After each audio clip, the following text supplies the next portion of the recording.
warahmatullahi wabarakatuh.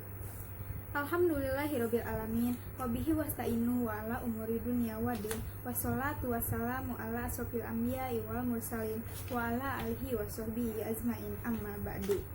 Satu acan ngamimitian sumangga urang panjatkeun puji syukur kehadirat Allah nu Maha Suci anu parantos nyiptakeun langit jeung bumi.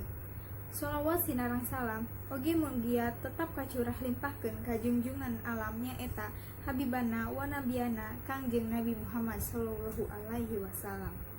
Dina kesempatan anu bungah ieu, insyaallah simkuring bagi ngadugikeun hiji beantara ngeunaan kana pikanyah indung jeung bapa. Nyaeta pentingna urang hormat kanu jadi indung jeung bapa. Hadirin, nah simkuring nyandak judul sapertos kitu sabab eta dua jalmi teh mangrupakeun jalmi-jalmi anu ageng pisan pangaruhna nu aya dina kahirupan urang sadaya. Bapa urang nyaeta hiji jalma anu kiat rela ngorbankeun sagalana pikeun ngabahagiakeun urang salaku anu jadi anakna.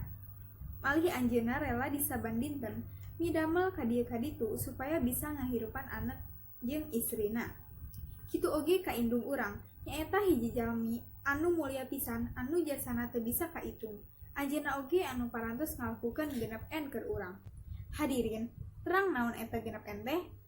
Genep N teh nyaeta ngandung, ngalahirkeun, nganyusuan, ngarawat, ngagedekeun, sarta ngadidik urang nu salaku anakna. Leres teu? Coba urang bayangkeun hadirin. Sakitu ageungna pisan eta jasa sareng pengorbanana anu parantos dipasikeun ka urang sadaya. Malah mah urang bisa jadi kos kieu oge jeung lahir di dunia ieu kusabab dua jalmi eta. Lamun diitung-itung jasa anjeunna, sadayana ge moal bakal bisa kagantian ku emas jeung permata sakali oge. Teras, naon anu kudu ku urang lakukeun pikeun ngabales jasana? Nyaeta ku jalaran hormat, taat, jeung patuh kana sagala parentahna. Sabab sakumaha anu parantos disebutkeun tina hadis anu hartina kariduan Allah nyaeta kariduan kolot urang, sareng kamurkaan Allah nyaeta kamurkaan kolot urang oge.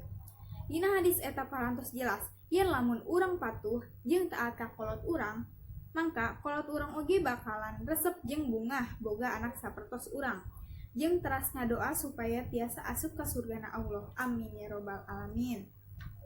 Tapi lamun cenah urang doraka ka kolot urang, maka Allah oge bakalan leuwih murka jeung ngasupkeun urang ka neraka Allah. Nauzubillahi min dzalik.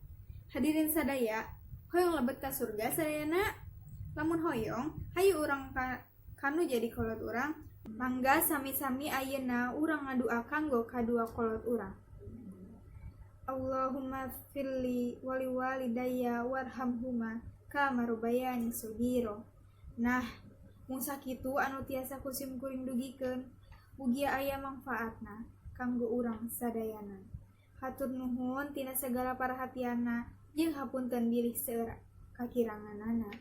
Wabillahi taufiq wal hidayah. Wassalamualaikum warahmatullahi wabarakatuh.